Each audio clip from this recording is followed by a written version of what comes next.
Donya Beniliza, magiging kaayon ka ba sa akin sa pag-alay ng dasal sa isang punong tariktik doon sa may siping ng malaking batuhang buhay? Tungo, aking pupurihin ang ating marangal na puno upang ako'y makatanggap ng isang bathalang lalaki na siyang magiging aking kabiyak. Kung gayon, tara at magtungo na.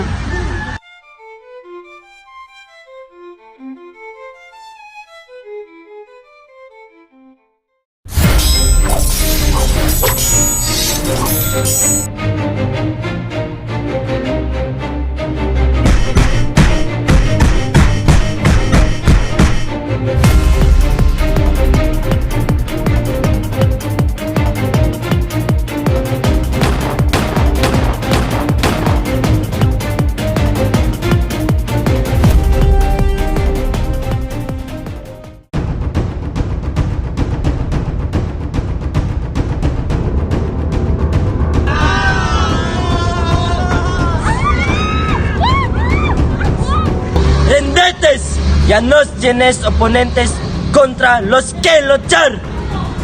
Kayong mga gawa ng may kapal ay walang katungkulang maghari sa aming hinirog na lupang tinubuhan. Esto es los que guañaras cuando luches conmigo.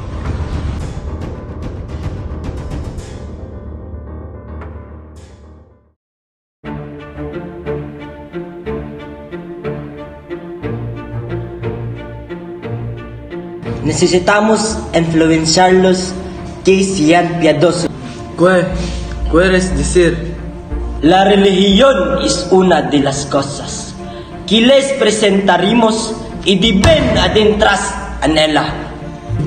Y si no quieren cumplir tus deseos, y si no vienen, Di papatayin natin ang mga mangmang na yan. Papipiliin natin sila ng milyon ng kamatayan. Sería mejor si fuera solo eso.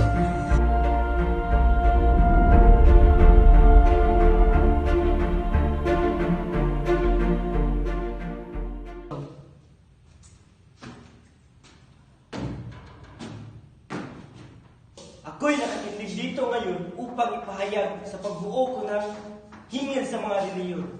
Kayo'y dapat magbigay pugay sa aming pinakakinikilalang Diyos. Ano pong mangyayari kapag hindi kami sumunod, dakilang Heneral? Kayo'y aking pupugutan ng ulo sa harapan ng maraming tao.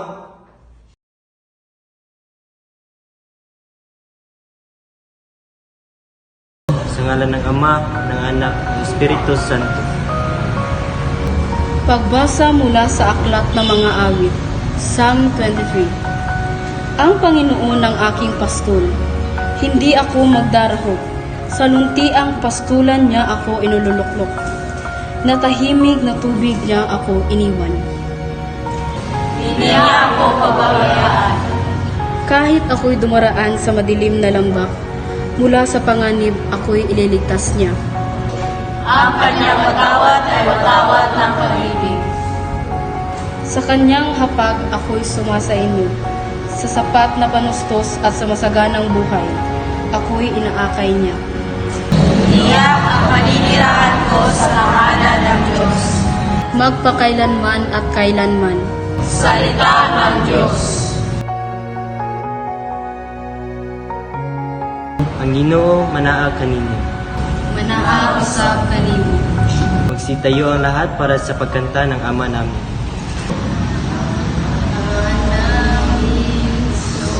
Sa langit ka, sa manihang ngalan.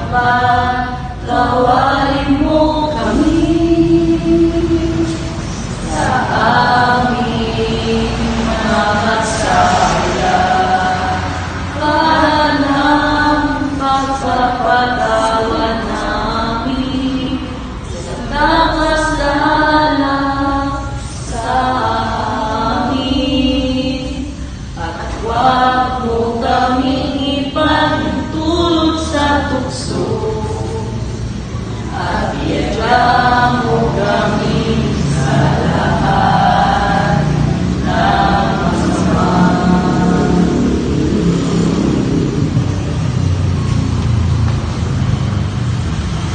Sa ngalan ng Ama, ng Anak, ng Espiritu Santo. Amen. At dito na nagtatapos ang ating misa.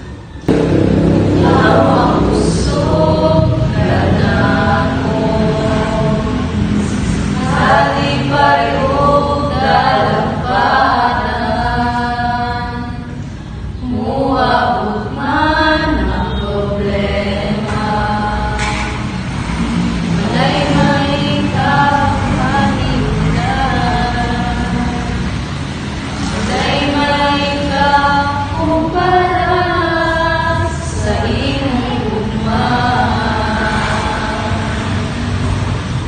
Kung saan kalayo ang langit, tugma mo alam sa tanan. Mulungkod ako sa tiilan mo, magsimba kanimo, Diyos. Kung saan kalayo ang langit, gugma mo alam sa kanan.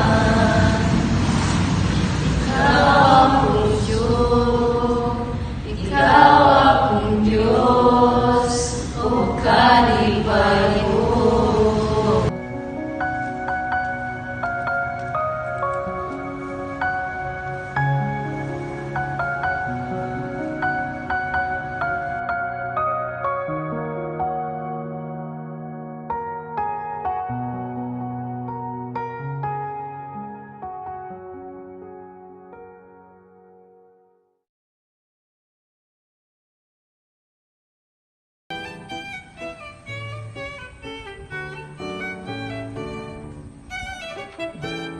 Walang kaluluwa ang sariling pagkatao ang mga Pilipino.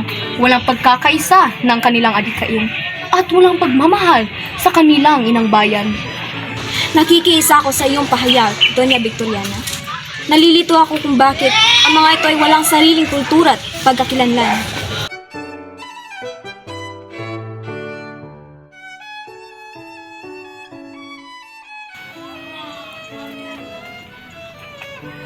Nakaririnig ako ng inyong mga hinaing. Ang Pilipinas ay isang bansang mayaman.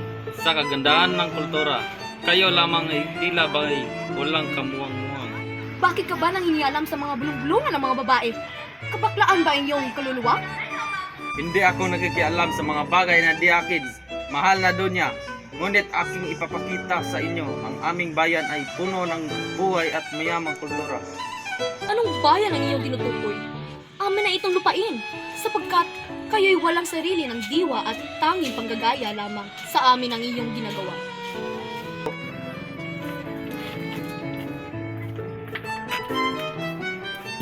Hindi ba't ang lalaking iyon ay si Pedro Paterno? May tsura ang pagiging alitin o tauhan ng lalaking iyon.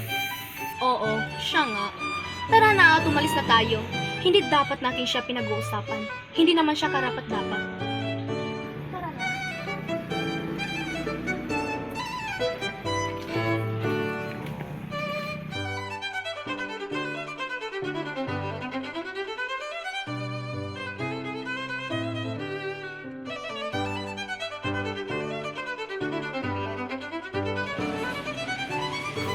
Ito na ang aking aklat na aking kinamagatang ninay.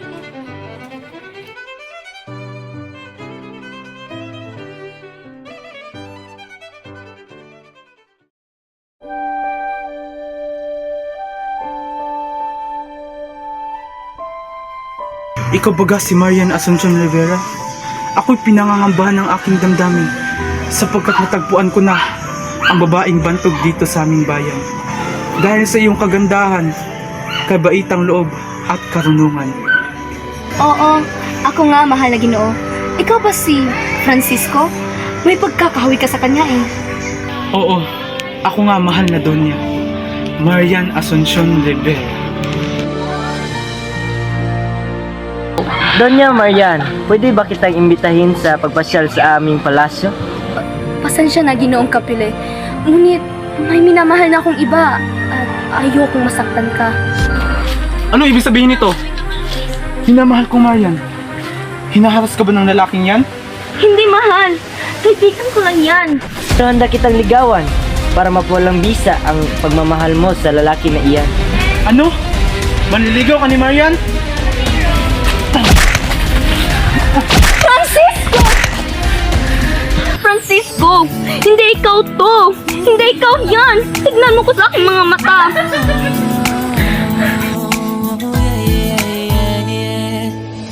Nakilala kita sa di ko inaasahang pagkakataon.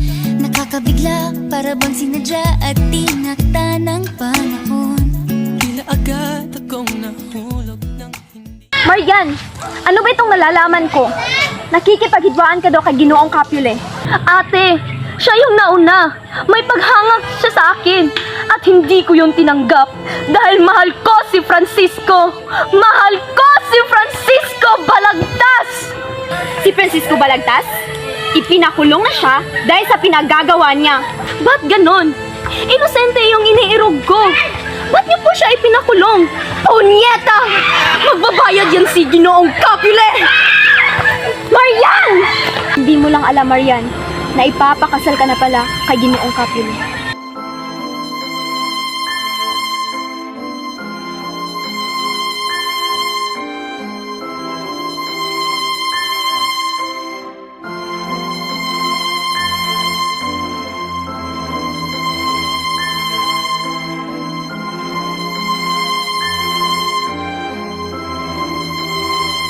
Magsusulat na lang ako ng aklat na pinamagatang Florante at Laura. At dito isusulat ko ang aking mga karanasan. Minamahal kong Marian, ilalagay na lang kita bilang Silya. Mahal, nakabili ka na ba ng mga pagkain ng mga anak natin? Bakit ako pa? Di ba wala ka namang ambag sa bahay?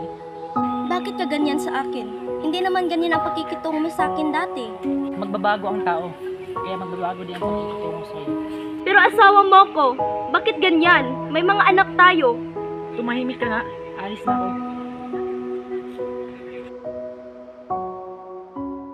Ganda-ganda mo talaga. Ako pa.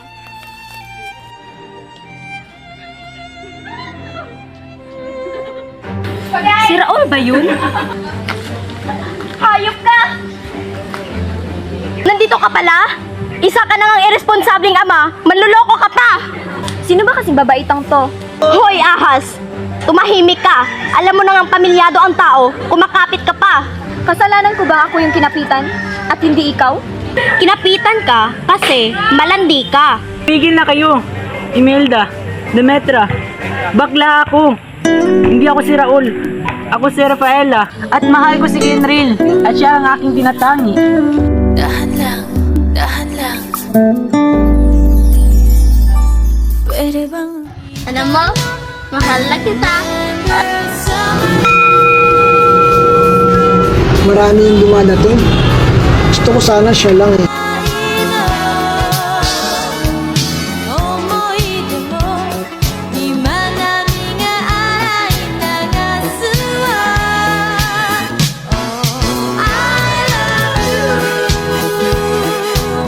na akong nahuhulog sa iyo? Bakit di gusto pero napapangiti mo ako kahit laka namang ginagawa? Parang di na to nakakatuwa, nahuhulog na sa'yo. Huwakan mo na! Tumesting ka! Tumesting ka lang! O aking Leonora, kamusta na ang aking pinakamamahal na Donya? O aking Jose, nakauwi ka na pala. Kamusta ang iyong paglalakbay? Maganda naman, pero mas maganda kung nandito ako at katabi ka. Grabe ka naman, Ma'am Bola. Tara na nga at pumunta sa bahay namin.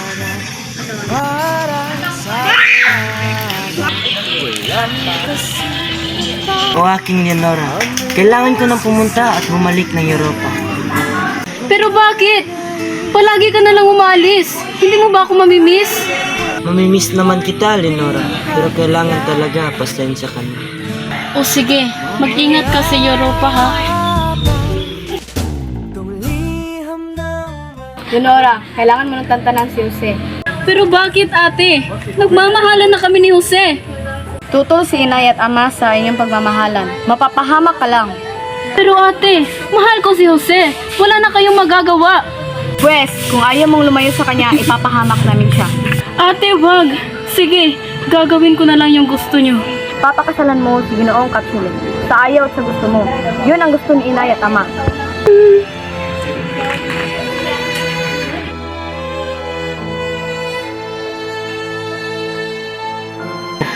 Kailangan kong magsulat ng akda para ipakita ang pang-uubuso sa atin ng mga Espanyol. Kapatid, alam mo ba nangyari dun sa Pilipinas? Bakit kapatid? Ano ang nangyari sa Pilipinas? Si Leonora, pinakasala sa iba. Pero bakit? Bakit ang kasintahan ko pa? Pasensya na kapatid.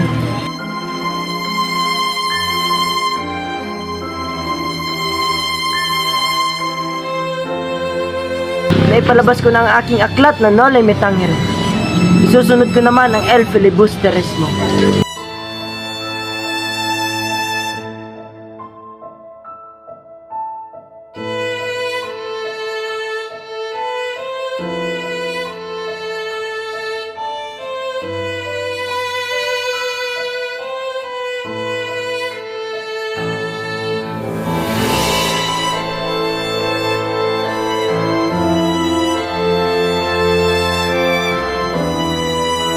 Ang kabataan ay pag-asa ng bayan. Kahit ako inyong papatayin, alam kong mawawala kayo dito sa bayang iniirog ko. Patayin na siya! Sumatun! Yes!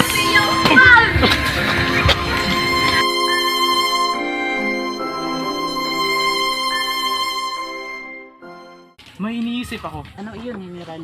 Tatasakupin natin ang Cuba para mapasa atin ang kanilang lupa. Sige po, General. Magtatatag na ako ng digmaan. Vamos a matarlo!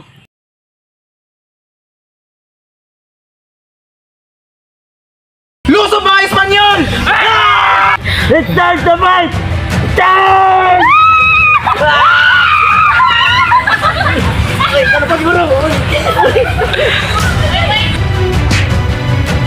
The Alliance are dead. Now, surrender! Philippines! We will sell the Philippines for you! And that's when American period began. I am Douglas MacArthur.